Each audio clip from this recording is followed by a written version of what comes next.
नमस्कार।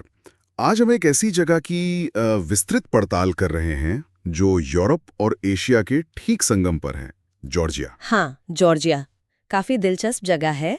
हमारे पास कुछ स्रोत हैं जो इस आकर्षक देश की कहानी कहते हैं। हम्म। हमारा मकसद है मतलब इन स्रोतों से जॉर्जिया के इतिहास की गहराइयों को समझना, इसकी अनूठी संस्कृति, शानदार प्रकृति और हाँ, आज के दौर में इसके सामने जो सवाल हैं, जो अवसर हैं, उनको भी देखना। बिल्कुल।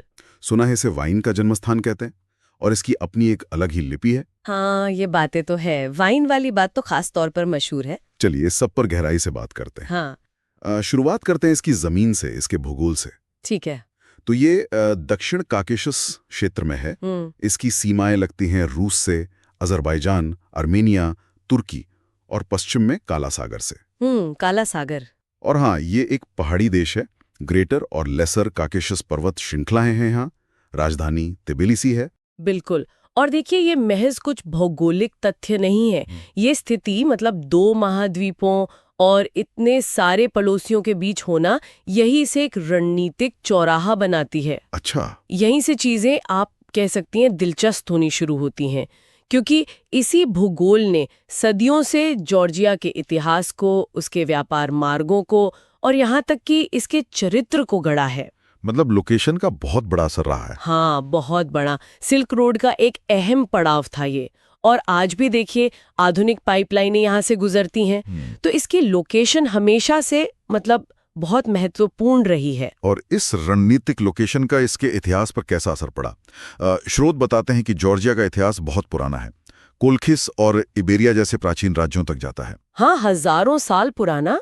ये वो पौराणिक जगहें हैं जिनका जिक्र आपको ग्रीक मिथकों में भी मिलता है। अच्छा। ग्रीक मिथकों में भी। हाँ। लेकिन जॉर्जिया का जो स्वर्ण युग माना जाता है वो था 10वीं से 13वीं सदी के बीच। रानी तामार जैसे शासक थे उस समय।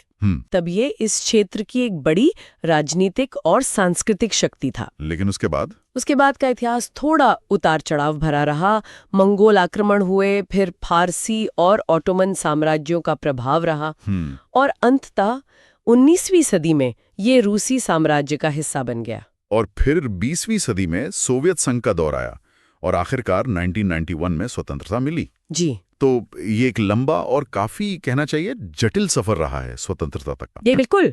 और देखिए, रूसी और फिर सोवियत शासन के तहत रहने का जो अनुभव था, उसने जॉर्जियाई पहचान पर बहुत गहरा असर छोड़ा। किस तरह का असर? अपनी भाषा, अपनी संस्कृति, अपनी स्वतंत्रता, इनको बचाए रखने का जो संघर्ष था, वो इनकी राष्ट्रीय चेतना का एक अहम हिस्सा बन गया। तो 1991 की स्वतंत्रता सिर्फ एक राजनीतिक घटना नहीं थी, वो एक तरह से अपनी सदियों पुरानी पहचान को फिर से स्थापित करने का एक भावनात्मक क्षण भी था। सही बात है। इस ऐतिहासिक यात्रा को समझे बिना आज के जॉर्जिया को समझना मुश्किल है, वाकई। आपने पहचान की बात की और जॉर्जियाई पहचान का एक बेहद खास पहलू है इसकी भाषा।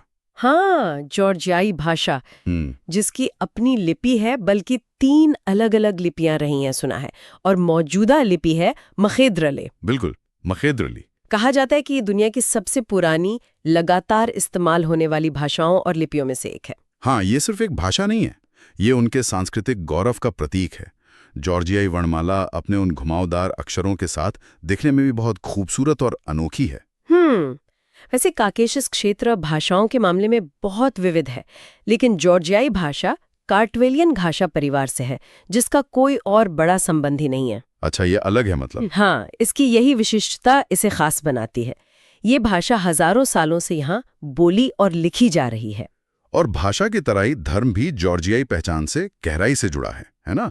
स्रोत ये बताते हैं कि ज्यादातर लोग जॉर्जियाई ऑर्थोडॉक्स चर्च को मानते हैं। हाँ, और ये जुड़ाव बहुत गहरा है, बहुत ही ज्यादा। जॉर्जिया दुनिया के सबसे पुराने ईसाई देशों में से एक है। इन्होंने 4वीं सदी में ही ईसाई धर्म अपना लिया था। 4वीं सदी? बहुत पहले? हाँ, बहुत पहले। तो जॉर्जियाई ऑर्थोडॉक्स चर्च सिर्फ एक धार्मिक संस्था नहीं है, ये देश के इतिहास, संस्कृति, कला, वास्तुकला, सामाजिक जीवन, सबका अभिन्न अंग रहा है। आप वहां पुराने चर्च और मठ देखेंगे, उनमें आपको जॉर्जियाई इतिहास की परतें दिखेंगी। धर्म और राष्ट्रीय पहचान यहाँ काफी हद तक एक दूसरे में गुंथे हुए हैं। ये वाकई दिलचस्प है कि कैसे भाषा और धर्म मिलकर पहचान को इतना मजबूत बनाते हैं। बिल्कुल। चलिए अब जॉर्जिया के प्राकृतिक पहलू पर आते हैं। स्रोत कहते हैं कि इस छोटे से देश में 12 अलग अलग जलवायु क्षेत्र हैं। ये तो कमाल है। हाँ, ये जॉर्जिया की सबसे आश्चर्यजनक बातों में से एक है। सच में, एक तरफ काला सागर तट पर उपोष्णकटिबंधीय जलवायु है, तो दूसरी तरफ काकेशस पहाड़ों की अल्पाइन टुंड्रा। मतलब सब कुछ है। इतनी विविधता का मतलब है कि जैव विविधता भी जबरदस्त होगी। सीधा नतीजा है, जबरदस्त जैव विविधता। जॉर्जिया को काकेशस जैव विविधता हॉटस्पॉट का हिस्सा माना जाता है। अच्छा। और ये दुनिया के सबसे समृद्ध लेकिन संकटग्रस्त पारिस्थितिक क्षेत्रों में से एक है। और इस जैव विविधता का मतलब है कि यहाँ वन्य जीव भी काफी होंगे। बिल्कुल। यहाँ के घने जंगलों और पहाड़ों में आपको भूरे भालू मिलेंगे, भेड़िए, लिंक्स और यहाँ तक कि दुर्लभ कॉकेशियाई तेंदुए भी पाए जाते हैं। तेंदुए भी? हाँ, इसके अलावा पक्षियों की कई प्रजातियां यहाँ प्रवास करती हैं या रहती हैं। और जो संरक्षित क्षेत्र हैं, जैसे कोलखेती नेशनल पार्क, हाँ, उसका जिक्र है। जो अपनी आर्द्र भूमियों मतलब वेटलैंड्स के लिए जाना जाता है और यूनेस्को की विश्व धरोहर सूची में भी शामिल है। ये इस प्राकृतिक खजाने को बचाने में अहम भूमिका निभाते हैं। और शायद यही प्राकृतिक सुंदरता और विविधता जॉर्जिया के पर्यटन का एक बड़ा कारण भी है। बिल्कुल, ये बढ़ते पर्यटन का एक बड़ा आधार है। पर्यटन की बात आई है तो उस चीज पर आते हैं जिसके लिए जॉर्जिया पूरी दुनिया में जाना जाता है, वाइन। वाइन। स्रोत कहते हैं कि जॉर्जिया वाइन बनाने की जन्मस्थली है और यहाँ ये काम 8000 सालों से हो रहा है।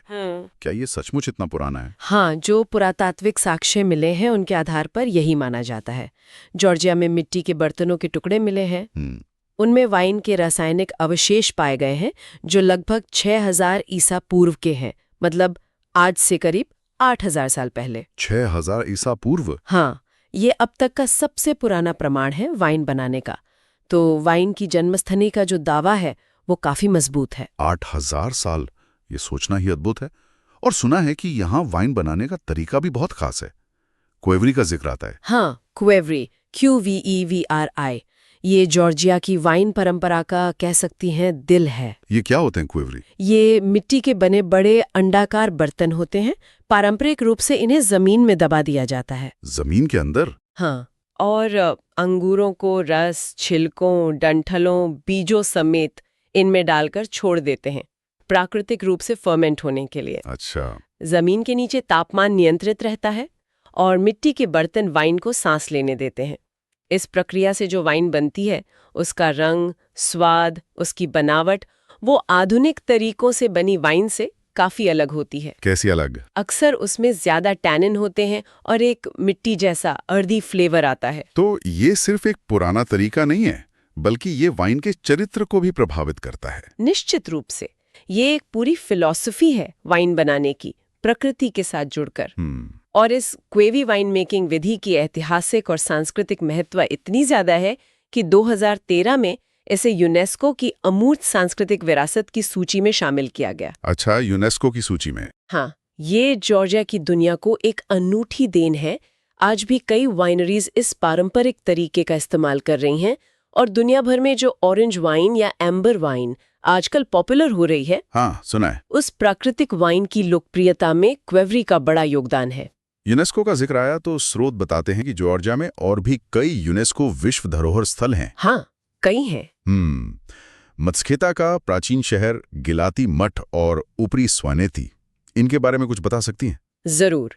मत्स्येता जॉर्जिया की प्राचीन राजधानियों में से एक रही है और देश का आध्यात्मिक केंद्र भी है। आध्यात्मिक केंद्र? हाँ, यहीं पर जॉर्जिया ने ईसाई धर्म अपनाया था। यहाँ कई महत्वपूर्ण चर्च हैं, जैसे स्वित्सखुवेली कैथेड्रल और जवारी मठ। गिलाती मठ, जिसे राजा डेविड चतुर्थ द बिल्डर ने बनवाया था, वो मध्ययुगीन जॉर्जियाई वास्तुकला, उसके भित्ति चित्रों और मोज़ेक का एक शानदार उदाहरण है। ये शिक्षा का भी एक महत्वपूर्ण केंद्र था। अच्छा, शिक्षा का केंद्र भी? हाँ, और ऊपरी स्वानीती, वो कॉकेशस के ऊंचे पहाड़ों में बसा एक इलाका है जो अपनी रक्षात्मक मध्ययुगीन पत्थर के टावरों के लिए प्रसिद्ध है। ये टावर घरों से जुड़े होते थे और बाहरी आक्रमणों से बचाव के लिए बनाए गए थे। अच्छा, वो टावर, मैंने तस्वीरें देखी हैं शायद। हाँ, बहुत मशहूर है। तो ये तीनों स्थल जॉर्जिया के समृद्ध इतिहास, उसके धार्मिक महत्व और अनूठी वास्तुकला की कहानी कहते हैं। इमारतों और स्थलों के अलावा जॉर्जिया की एक और सांस्कृतिक धरोहर है जिसका जिक्र स्रोतों में है, यहाँ का लोक संगीत। हाँ, लोक संगीत। खासतौर पर बहुस्वरात्मक या पॉलीफोनिक संगीत। ये क्या होता है पॉलीफोनिक?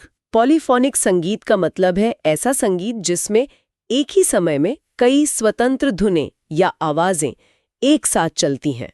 अच्छा, कई आवाजें एक साथ। हाँ, जो मिलकर एक सामंजस्यपूर्ण लेकिन जटिल संगीत संरचना बनाती हैं।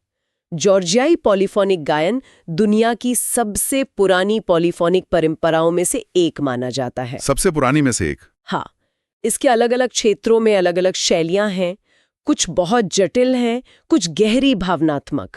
ये संगीत जॉर्जिया के सामाजिक जीवन, उनके उत्सवों, उनके अनुष्ठानों का हिस्सा रहा है। इसकी अद्वितीयता और सांस्कृतिक महत्व के कारण 2008 में इसे भी यूनेस्को की अमूर्त सांस्कृतिक विरासत की सूची में शामिल किया गया था। ये भी यूनेस्को लिस्ट में है? हाँ, इसे सुनना वाकई जॉर्जियाई आत्मा की आवाज सुनने जैसा है। इतिहास, प्रकृति, वाइन, संगीत, जॉर्जिया वाकई कई परतों वाला देश लगता है। है ही। अब जरा आज के जॉर्जिया पर आते हैं, खासकर इसकी अर्थव्यवस्था पर। स्रोत बताते हैं कि कृषि, वाइन निर्माण, पर्यटन और जल विद्युत यहाँ की अर्थव्यवस्था के मुख्य आधार हैं। हाँ, ये मुख्य क्षेत्र हैं। और पर्यटन का आंकड़ा काफी प्रभावशाली है। 2019 में 9.3 मिलियन अंतर्राष्ट्रीय पर्यटक। हाँ, पर्यटन पिछले दशक में जॉर्जिया के लिए एक बड़ा गेम चेंजर रहा है। सही में, देश की खूबसूरती, उसका समृद्ध इतिहास, संस्कृति, भोजन, वाइन, इसने दुनिया भर के पर्यटकों को आकर्षित किया है। 9.3 मिलियन, बहुत बड़ा आंकड़ा है। बिल्कुल, ये अर्थव्यवस्था के लिए विदेशी मुद्रा लाने का एक महत्वपूर्ण स्रोत बन गया है और इससे जुड़े कई कारोबारों को बढ़ावा मिला है। 2019 का आंकड़ा तो खैर महामारी से पहले का है, लेकिन ये जॉर्जिया की पर्यटन क्षमता को दिखाता है। कृषि भी पारंपरिक रूप से महत्वपूर्ण रही है। फल, मेवे, चाय और हाँ, अंगूर तो है ही। और जल विद्युत, पहाड़ी इलाका है तो? हाँ, पहाड़ी इलाका होने के कारण यहाँ जल विद्युत की भी अच्छी क्षमता है, जो ऊर्जा क्षेत्र के लिए काफी अहम है। इस बढ़ते पर्यटन और वैश्विक जुड़ाव को देखते हुए जॉर्जिया के अंतर्राष्ट्रीय संबंधों पर भी नजर डालना जरूरी है, खासकर यूरोपीय संघ के साथ रिश्तों पर। हाँ, ये आजकल काफी चर्चा में है। स्रोत बताते हैं कि मार्च 2022 में जॉर्जिया ने ईयू सदस्यता के लिए आवेदन किया। ये एक बहुत महत्वपूर्ण कदम था।